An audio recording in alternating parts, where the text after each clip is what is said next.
Konnichiwa दोस्तों, 2002 में हुए दंगे उस टाइम के सीएम नरेंद्र मोदी ने कराए थे या सिर्फ उनके ऊपर एक ही इल्जाम था?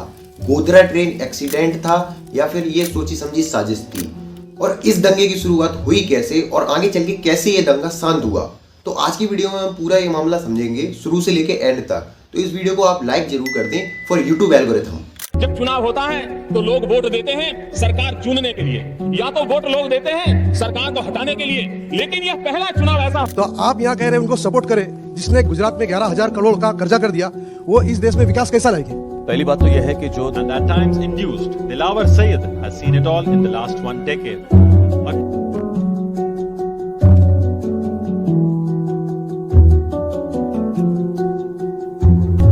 ये कहानी शुरू होती है 26 फरवरी 2002 को, जब वीएचपी विश्व हिंदू परिषद ने पूर्ण आहुति महायज्ञ की व्यवस्था की थी। इस यज्ञ में पूरे देश की जगह जगह से वीएचपी के मेंबर्स और हजारों डिवोटीज भी शामिल थे। इस यज्ञ में गुजरात से भी हजारों कर सेवक गए थे। जब पूरे रिचुअल्स अयोध्या में कंप्लीट हो गए, तब अयोध्या टू अहमदाबाद आने वाली ट्रेन साबरमती एक्सप्रेस एस्टिमेटेड 2000 कर सेवक के साथ अयोध्या से अहमदाबाद के लिए रवाना हुई। और ठीक उसके अगले दिन 27 फरवरी 2002 को ट्रेन दाहोद रेलवे स्टेशन पहुंची। जब ट्रेन वेटिंग टाइम पर रुकी हुई थी, बताया जाता है कि तभी एक मुस्लिम चाय वाला ट्रेन में घुस रहा था, तो लोगों ने उसको घुसने नहीं दिया और इसी बीच थोड़ी इन लोगों के बीच बहस हो गई और उस चाय वाले ने अगले स्टेशन पर अपने साथियों को एक कॉल लगाई। अब दाहोद से 70 किलोमीटर दूर गोधरा जंक्शन पड़ता है। जब अगले स्टेशन पर ट्रेन रुकी, तब इन दोनों ग्रुप ऑफ लोगों के बीच बहस हो गई और 7:43 पर बोगी नंबर S6 में आग लग गई। टोटल 59 हिंदू S6 डिब्बे में जल गए थे। इसमें बच्चे, बूढ़े और जवान भी शामिल थे। इस इंसिडेंट के बीच पूरे इंडिया में एक शांति का माहौल बन गया था। कहा जाता है कि आग दुर्घटनावश लगी, बोगी के अंदर शॉर्ट सर्किट हुआ था। अगर ऐसा है तो फिर पेट्रोल इसमें सिर्फ नाम के लिए यूज किया गया था क्या? और दूसरा ये इल्जाम लगाया जाता है कि ये एक सोची समझी साजिश थी। अब इधर आग नहीं लगी थी, ये तो सिर्फ एक चिंगारी थी आगे लगने वाली आग से पहले की। अब उस टाइम गुजरात के सीएम नरेंद्र मोदी थे। उस दिन शाम के टाइम एक मीटिंग बैठी और ये डिसाइड हुआ कि इन सारे डिवोटीज को अहमदाबाद लाया जाएगा। जब मोदी ने ये फैसला लिया तो हरीन पांडे ने इसका विरोध किया, जो कि होम मिनिस्टर और स्टेट फॉर रेवेन्यू मिनिस्टर थे गुजरात के।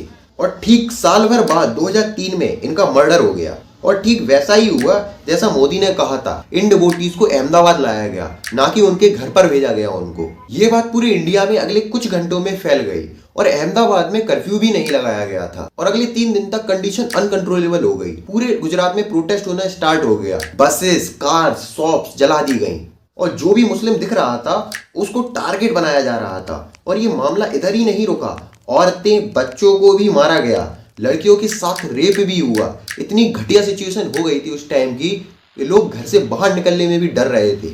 अब इधर सबके मन में एक सवाल जरूर उठा हुआ, जब ये सब हो रहा था तो उधर की पुलिस कहाँ गई थी और पुलिस क्यों नहीं रोक रही थी इन प्रोटेस्ट को?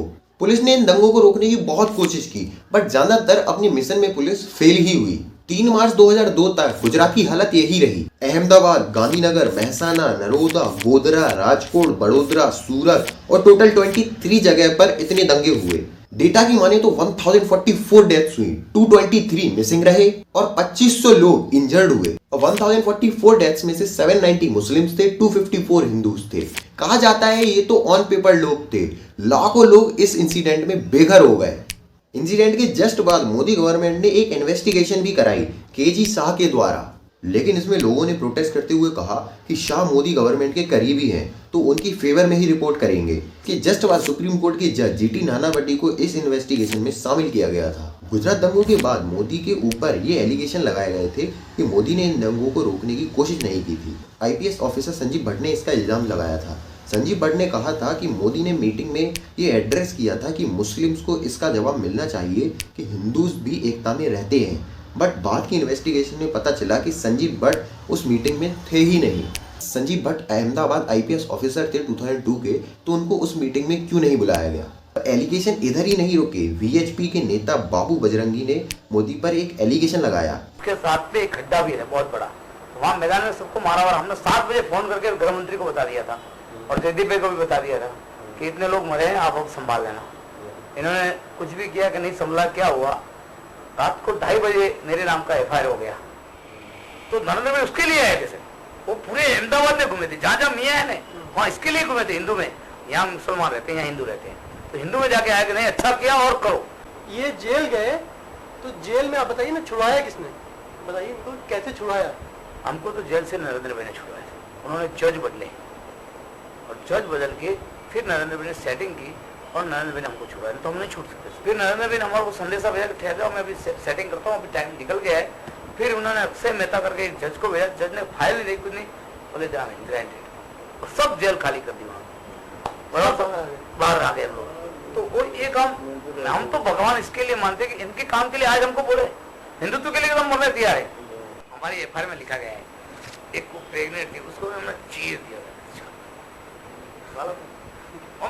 इनको बताया कि क्या होता है कि हम लोग को तुमने मारा तो हम तुमको क्या प्रतिकार दे सकते हैं, हम खिचड़ी कड़ी वाले नहीं है। कुछ दिन बाद देश के पीएम अटल बिहारी वाजपेयी गोधरा में उस जगह पर जाकर पूरी सिचुएशन को समझी और उसी दिन शाम को प्रेस कॉन्फ्रेंस मीटिंग में मोदी को राजधर्म का पालन करने के लिए कहा। अटल बिहारी के करीबी लोगों ने बताया था कि वो मोदी के बिहेवियर से बिल्कुल भी खुश नहीं थे, बल्कि वो सीएम की पोजीशन से भी मोदी को हटाना चाह रहे थे। और 2003 गुजरात इलेक्शंस में हिंदुत्व की लहर में मोदी सीएम इलेक्शंस जीत गए। उस टाइम के ज्यादातर आर्टिकल्स में इस जीत को नफरत की वेब बताकर प्रमोट कर रहे थे और इसी वजह से बीजेपी 2004 पीएम इलेक्शंस हार गई। 2004 में जब कांग्रेस पीएम इलेक्शंस जीती तो कांग्रेस ने एक नई इन्वेस्टिगेशन टीम भेजी जिसका नाम उमेश चंद्र कमीशन था और इनकी रिपोर्ट में बताया गया कि आग अंदर से लगी थी और ये रिपोर्ट 17 जनवरी 2005 को रिलीज की गई थी। अब 2008 में जब नानावटी कमीशन ने अपनी पहली रिपोर्ट सबमिट की थी तब उनने मोदी को क्लीन चिट दी और कहा कि ये सोची समझी साजिश थी, बस उनके पास कोई प्रूफ नहीं है। और 11 दिसंबर 2019 में अपनी आखिरी रिपोर्ट सबमिट करते हुए नानावटी ने बताया कि उनके पास कोई प्रूफ नहीं है इसके खिलाफ, इसीलिए इसको एक कॉन्स्पिरेसी बताकर छोड़ दिया गया। जब ये पूरा मामला खत्म हो गया तो मेरा सिर्फ आपसे एक ही सवाल है कि अगर ट्रेन के अंदर से ये आग लगी थी शॉर्ट सर्किट की वजह से तो पेट्रोल का मेंशन किया ही क्यों था इस पूरे केस में? और दूसरा, और अगर सच में एक्सीडेंट अंदर से हुआ था तो बोगी S6 के गेट्स बाहर से क्यों लॉक थे? और उस टाइम के दंगों में सबसे ज्यादा पॉपुलर इमेजेस ये दो थी। इन दोनों ही लोग बहुत ज्यादा दंगे में इन्वॉल्व थे, बट आज के टाइम ये दोनों ही कॉम्प्रोमाइज कर चुके हैं और साथ साथ में रहकर अपनी जिंदगी को बिताते हैं। तो आप लोग क्यों इतना डिवाइड एंड रूल वाली सिचुएशन में पड़े हुए हैं? देखिए, जितने भी ये दंगे वगैरह होते हैं आपने कभी ये नोटिस किया होगा कि इन सारे दंगों का कभी आखिर में ये रिजल्ट पता ही नहीं चलता है कि ये दंगा हुआ किस वजह से, फिर पर्टिकुलर एक रिजल्ट निकल कर नहीं आता है कि ये दंगा हुआ कैसे था, क्योंकि ये सारे केस आपको ही पता है और मुझे ही पता है कराता कौन है, आते वही हैं, इनको उससे कुछ फायदा होगा। अब इधर पे मैं आपसे एक बहुत कड़क बात भी कहना चाहूँगा। मान के चलिए आपकी बहन आपकी माँ के साथ कोई बदतमीजी करे या फिर आपके भाई या फादर की कोई डेथ कर दे किसी दंगे की वजह से, कोई हत्या कर दे, तो आपको कैसा लगेगा? अगर आपको ये सुन के बहुत बुरा लगा हो कि मैं कितनी गंदी बात कर रहा हूँ तो सोच कर देखिए, जब आप किसी और के बारे में सोचेंगे तो उसको कितना बुरा लगेगा। क्या उसकी कोई माँ बहन या कोई भाई या कोई बाप नहीं है जिसकी वजह से उसकी पूरी फैमिली उजड़ सकती है?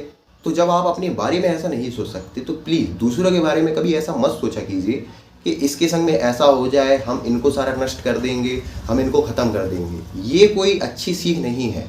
हमेशा याद रखिए, जब भी किसी के बारे में बुरा सोचें तो एक बार अपने आप को भी उस जगह पर रख कर देखिए कि आप कितना गंदा बोल रहे हैं उसके बारे में या कितना गंदा सोच रहे हैं उस इंसान के बारे में। जब आप अपने बारे में ऐसी चीज़ नहीं सोच सकते हैं तो आप किसी और के बारे में कैसे सोच सकते हैं? आपको बात सुनानी नहीं थी, बस ये एक छोटा सा एग्जाम्पल बताना था। जब आप अपने बारे में ऐसा नहीं सोच सकते हैं, अपने बारे में चाहते हैं कि हमारी फैमिली सेफ रहे, तो किसी और की फैमिली के बारे में ये सोचना अच्छी बात है कि उसकी फैमिली उजड़ जाए? हो सकता है बहुत सारी चीज़ें इस वीडियो में मैं मिस आउट कर गया हूँ। तो अगर आपको ऐसी टाइप की वीडियोस चाहिए हो तो मुझे कमेंट सेक्शन में ज़रूर बताएं और इसका मैं पार्ट 2 भी ला सकता हूँ, तो प्लीज़ कमेंट में ज़रूर बताएं इसका पार्ट 2 हम लाएँ या फिर ये सफिशिएंट था आपको जानने के लिए कि उस टाइम पर हुआ क्या था। और अगर अभी तक आप इस वीडियो को देख रहे हैं तो प्लीज़ हमारे चैनल को सब्सक्राइब ज़रूर करें। मिलते हैं आपको अगली वीडियो में, तब तक के लिए धन्यवाद।